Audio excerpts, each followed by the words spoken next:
Okay, so good morning. Just before we start, I'm William Pereira, or also people also know me by Bill. So I'm a father of three, living currently in the Netherlands. I'm from Brazil, but I'm living in the Netherlands right now. And I've always played with mainframe, like to put together something from the dev world together and see what things I can take advantage of that. And the session from today, I'm gonna give some introduction, really quick overview on what is Zowe, how we can use that with the Azure pipelines, and try to bring some of the histories that I've been working on my current location. So before we start, this is the charity slide. So for who still wanna do some charity, these are the care codes. So before I start, let me just try to understand. Everyone here is aware is a user of Zowe. Know already. So okay. So yeah, I will be brief then with that. I will try to don't be too deep, really a quick overview. So we can understand Zowe, understand what was the scenario that I was thinking with this presentation, using Azure pipelines with that, creating and see how we can facilitate for others to use Zowe. Because this session started with I've been helping some teams in my current job to implement Zowe, to implement some pipelines. Some of them, they were just new to Azure, wanted to have some way to keep track of what they have, the assets that they have. Some was already using some kind of pipeline, some kind of tools, but they were migrating to Azure. So for example, they know already what they need, and they had some development environment, but was new to Azure and to Zowe. And a quick overview on how we use that and how we could maybe facilitate for other teams to get started. So there are some Zowe projects already. I had here just a list of them: the application framework, the API mediation layer, and the CLI. I think those are the main ones where all started, right? But today I'm focusing on the CLI. So with the example that we have here, I'm taking the CLI because when we are thinking about the pipelines, what we need to achieve, if we can do that from our terminal, from our command line, we can just put that on the pipeline. So this is something that I always try to understand from who is starting to use Zowe. So what are the actions that they are trying to do? So if we can do that through the pipeline, through the command line, so that it will be much simpler to implement. And the Zowe CLI is one of the main players for me, the main tools that I use for that. There is some projects that I saw where we have to do some other tricks, and the simpler tool for them to get started was Python. So we have also some SDKs for that facilitate. So I have here the list of some of the SDKs that we have under Zowe: the Node.js, Kotlin, Java, Python, Swift. And yeah. So what I'm trying to do now, I'm using the environment from the IBM Z Explorer. So there is one challenge for people that's getting started with Zowe, and what they need to do, they need to know the CLI, to know the CLI. So they will be playing with data sets. They have to submit some jobs, handle some JSON data to complete the challenge. So basically, what happens here is that I'm listing, I'm starting using the Zowe CLI to list what are the data sets that I have for my user. I will allocate some new data sets for me to use on this on this step. So in this use case, we are going to use one sequential data set. One of the good things about Zowe is that you don't need to worry, okay, for people that is new, I'm going to allocate a new data set. What are the attributes that I need to use? I don't know if for people that, from my experience, when I was doing that on ISPF, I always had to go there, search for do the info in front of the data set, search what are the parameters I was using. So here we can just create like other. So for example, here we start creating this output vision print using the Zowe PS as the input for my allocation, and then creating the vision data set that we are going to output the data from my vision. So with the Zowe jobs now, I'm going to submit one of the JCLs that we have on the challenge in the Z Explorer. So this will get the output for us. We can check from the command line if we got the right attributes from what we need. We can check, for example, if you are thinking about your pipeline in the future, you can just work with this output to see if the results was like you were expecting. Not just in the first command, we were using the submit from the data set, but you can also use that from a local job. So in the next step, I'm using the Zowe job submit from local file. So this will print the records for me. So if you are going to use that in a pipeline in the future, so you don't need to, if you don't want to keep sending some of your jobs to your outputs, you can just submit that from your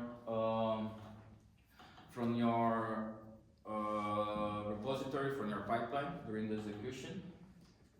Another advantage that I like when I'm using the terminal, when you can do that, and the Zowe CLI is nice because that we are doing from the terminal, is that the new terminals, you always have some cool features that will help you to remember the commands. Like I'm doing now to search the history of commands that I have used in the past. On this challenge, we need to take some of the content of the list job and save that to a data set, but it's not the full content of the output. So I'm taking what is required by the challenge that are just the beginning of the process, and what were the commands that I used for the icons. And to finish that, I'm going to do the upload into my data set to complete the challenge. So during all the challenges that Z Explorer have, this is something that I think is nice for who is going to get started. You can try to think, okay, how could I do that without opening a GUI or the ISPF or your VS Code? How can I try everything from the command line? So this also facilitates a lot when we are going to automate things.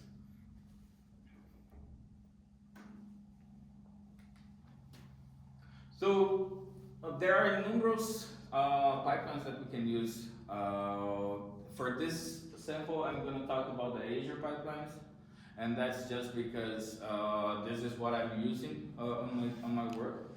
But basically, when we are going to talk with this, when we are going to take some of the pipelines, they are basically have the same concept. You are going to get something from YML. So you are going to have some params that you just pass through that. You can pass the scripts, and you have some configuration that you do through that, and you can connect to any platform. So for Azure, AWS, or Git Actions, so each of them has their own rules, their own parameters, but they follow more or less the same structure. They are really we have integration with the Git repositories. So if we are going to work with our application, if something has changed, you have track of that, and that will be simple to just, for example, in an audit in the future, or to identify what has changed. If you want to, if you are going to implement tests to allow you to go faster with your changes to the market. So if we're the automated testing and deployment and the pipeline. So this is something that is very important nowadays. And here is more or less a simple sample of the pipeline structure. When we are going to work with YML that I just mentioned, this is the format that we are going to have. Usually you have a key and a parameter on the other side. That can be a string, can be other group of parameters, can be Boolean. In this first case, we start this pipeline with the trigger. So that's the action that will tell, okay, when should my pipeline run? Everyone here is familiar with pipelines, or so everyone already uses that. So if in case you are going to work with Azure, you have the trigger. You can pass what are the branches that you want to work.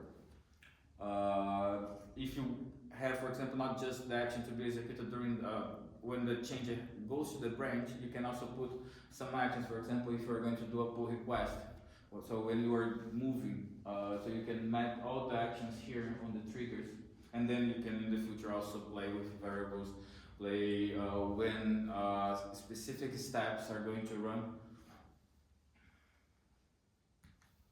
The next parameter I have here is the pull section. And for example, depending on which environment you are using, you may want to have a specific pull. So that will tell in which kind of VMs your pipeline should run. Not, for example, from my current position, not all of the pulls that we have on Azure has connection to our on-prem bursts. So we need to pay attention to that, and then that will also tell how you can get something installed or some action to be executed. And we go then for the job section where we are going to map the steps to have something implemented. In this example, the idea here is just that I'm installing the Zowe CLI, and for Zowe CLI we need the Node.js to be present on this pull. And here, that's something that is important in the future of the presentation. For the Zowe CLI, I don't need to remember what is the command. If I have specific params, I'm just taking something that someone already prepared. So I want to use this task to use the Node.js and just giving the version. And the pipeline will take care of what is needed to get Node.js installed. But for the next step, if I'm using here the npm install command, if I have to do the definitions of my profile or some updates on the profile, which version to use, the user was always having to look into the documentation, check what was the latest or what is the right command. So this is one of the points of using the templates. So the idea with the templates was, okay, the user don't need to take care of all the commands for the setup. We can reuse this pipeline in the future and facilitate also with the syntax of commands. Because for some people that is simple, they just get used to that, they are using on the daily basis. But for some people, when they are not very used to that, if they are not handling every day the commands on the terminal, sometimes they get a bit lost with that. So the idea was to have something like the node task here, where they can just we can just tell, okay, just give me the parameters and I take care of the commands. There are different types of templates. We can have full templates for jobs, for steps, for variables, and through these templates, we are going to give the parameters. So this will work like a variable, and the user can reuse this pipeline in the future. Any of you have user templates in pipelines already, or no? Just yeah. So this was one of the reasons I started helping some people to just get started. I have to talk with another project, and I saw they have always the same. They have always the same questions, and for us, looks that it's very simple because we just get started with that. But then we saw that this is possible to facilitate more for them, to make it easier. So this is just a sample. For example, if I'm going a bit more with the definitions of, for example, of some properties in the Zowe CLI, and I want to make that as a parameter later. So for example here, I'm taking the parameters defining what is the VM image that I will be using. So it goes here and the user can replace that if they need. For example, if you have different pools to work with production, different pools to work with developer, so the user can just pass this information in where it wants to run. The version, if they want to customize, but we are giving some standard for that. And during the comments, we are taking some secrets, so from Azure. So something that is not hard-coded. When the pipeline starts, it gets the encrypted secret and uses during the pipeline. This information will also be hidden there.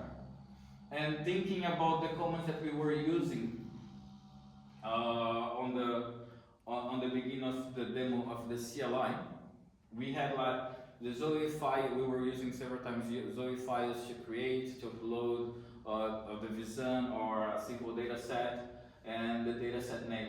So for example here, I'm encapsulating this into this parameter variables. So when the user is going to use that, he just needs to pass if it's a DS or if it's a vSAN.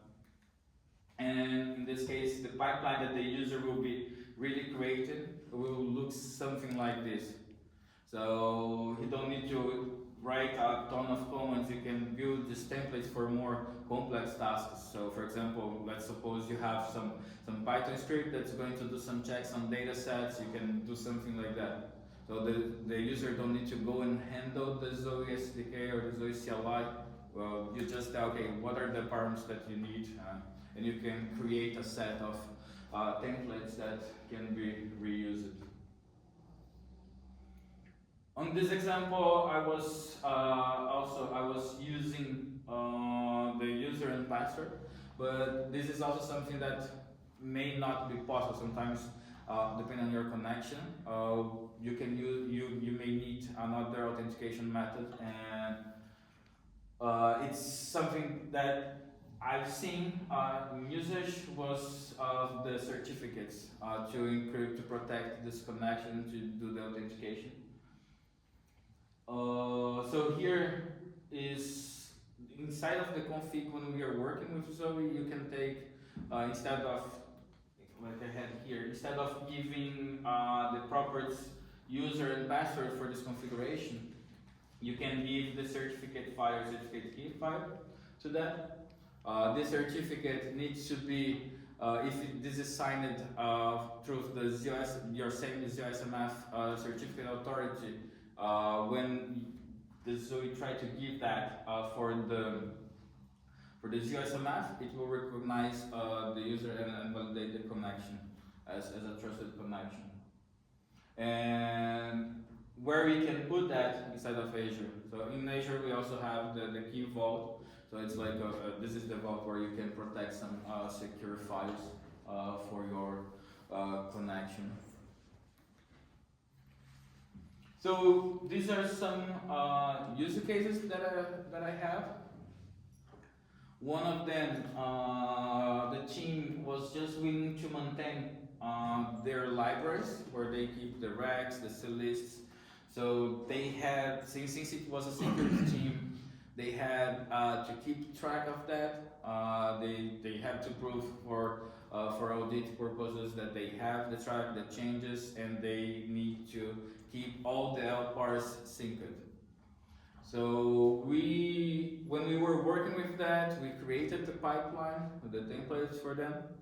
It was in Azure doing the sync of what file has changed or not. So this was a simple pipeline because we don't need to keep track of other. For example, if we don't have anything like on COBOL where we are using DB2 or other things, it's just like their racks, lists, and JCL. So we just need to send the data to the data sets across all the outparts. That was the requirement. So on this pipeline, we were using a git command to check only the difference. They didn't want to have all the data sets every time sent to the output. And the input for our templates for our pipeline was the difference on this pull request. So we were able to issue the Zowe command through all of these changed files. So question on that. Yeah. You're relying heavily on Zowe and ZOSMF for all of this to work. Yeah. What happens if Zoe's not there, or ZOSMF is on a different outpart where you want to put the target racks or C list? Yeah, so there are different alternatives for doing this communication. On this case, I'm focused on ZOSMF because it's the use cases that we are using. You could use, for example, the RSE to do the connections, the APIs also. Yeah. And there are some other, for example, when we are working with the Zowe Explorer, you have the FTP. There are some other options, but the focus here, you need to have some connection. And the Zowe CLI, it's communicating with some APIs in the other side. Yeah. So if it's ZOSMF or if it's the RSA, this is a requirement that you're gonna have for this use case. Okay, so you could have two Zoes, but I'm not sure you can have two ZOSMFs, can you? Oh no, but this is going to the sysplex, this configuration. So and the Zowe here, I'm not running. The Zowe CLI is not running on the LPAR. This is running on my machine. Or for example, in this case, in the pipeline environment. Right. So this pool of images. That's why I'm doing this install. So this install is locally. This is important also. I forgot to mention in the beginning, but you have, I mentioned in the beginning the three main components that where everything started. The API application layer, the application framework, and the CLI. Mm-hmm. So two of these components, the application framework and the API application layer, they are running on the ZOS, so that's fine. Here I'm not using any of them, I'm just using the ZOSMF. For that, I'm using that into my sysplex level, and the CLI is something that is installed on the client side. Right.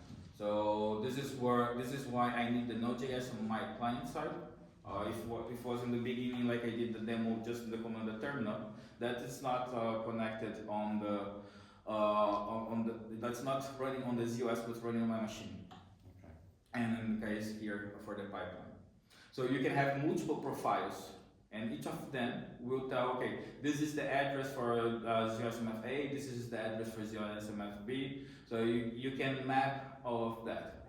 Okay. And how you are going to do that later all depends on the policy on how you would like to have your pipeline. So when I started with this first pipeline, I assumed initially that we may have different versions for that, and one of the strategies that I was looking was the organization of this repository. So this is just one sample on how you can look into that. And for example, then I have like a hoot paths, like that was the name of my outparts where I wanted the datasets to be. And I could use that on the scripts inside of the pipeline to identify for which profile, for which ZOSMF I'm going to send my file. Okay. In the end, it was just send it to everywhere. So to all parts, I need all parts to have the same version. So all of my profiles was used on the process. So if you have a look where you go, sending the Zowe commands to all of the profiles. Yeah.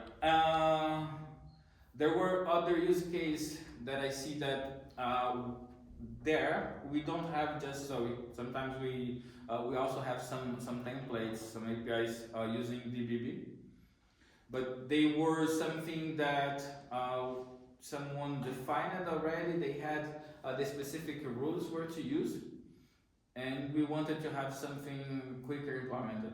And when we started look, Zoe and Python was things that have a good learning curve. So it was easy for people to continue maintaining that. And that was one of the other reasons we went also for Zoe. And on this pipeline, we had to work with a specific application where we had an external provider. So for this application, when we had to compile and we had to promote something, we had to go and the normal process.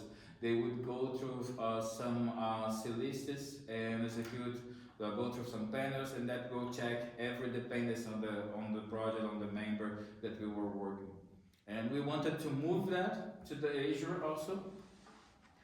So we had like this application has like an index of the members of the application where it says if something has a dependence with DB2, with kicks or something, and we could use the script to identify that. So when we were doing the updates, if some of these members got updated, we look into that dependencies and we build the package. So all the list of files that need to be sent to every part, and then the script, the next step of the pipeline was going to create the urban code steps, so all the steps for deploying that, but to build the package. So Zoe here was like just an intermediate, just to facilitate how we can communicate with ZOS for these steps specific from this application. Because I just showed here the Zoe CLI using the files and the jobs options, but you have other options to execute TSO commands, to execute console commands, and when you were doing that, you can interact with racks or anything that you have. You can use that also for the SSH. So I see some people sometimes saying, okay, why should I use that instead of just going and sending the command through an SSH command, for example, and getting the response. I don't need anything else.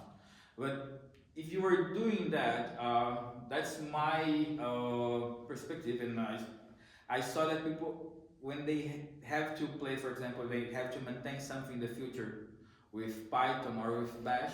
Python is much simpler, for example, for them to get started, and we have, for example, the SDKs.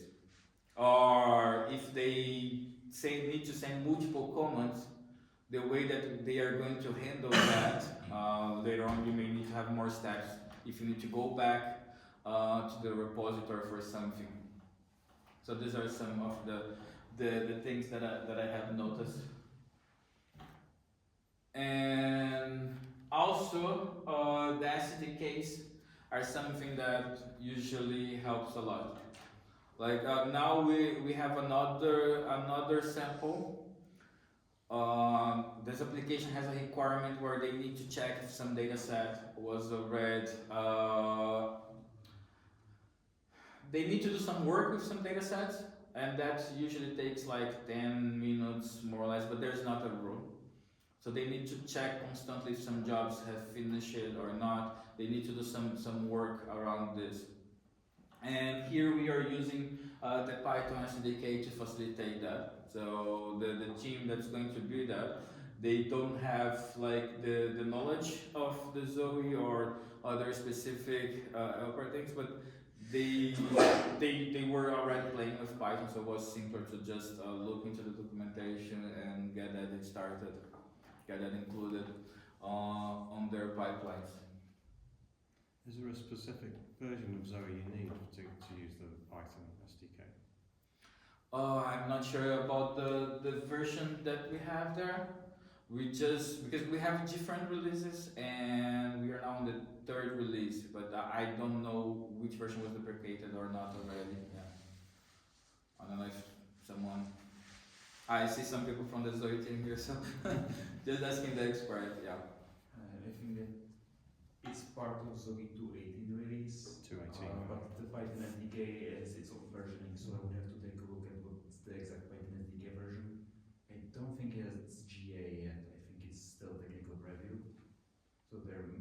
be some things that aren't really perfect. Okay. Yeah, and that's another nice thing about the open source. So everything is, the ecosystem is growing very fast. The Zowe SDK is something that started, the Python SDK is something, for example, that started outside of Zowe. Outside of the official Zowe project, and then by the community, and then started to be part of the OMP. So this is also really nice. And but it is GA. Yeah, it sounds like Python is the future, isn't it? Ansible's using it, part of the MVS base. Yeah, we are having a lot. Yeah, the good thing is when we are opening for that, we don't stay like it's not.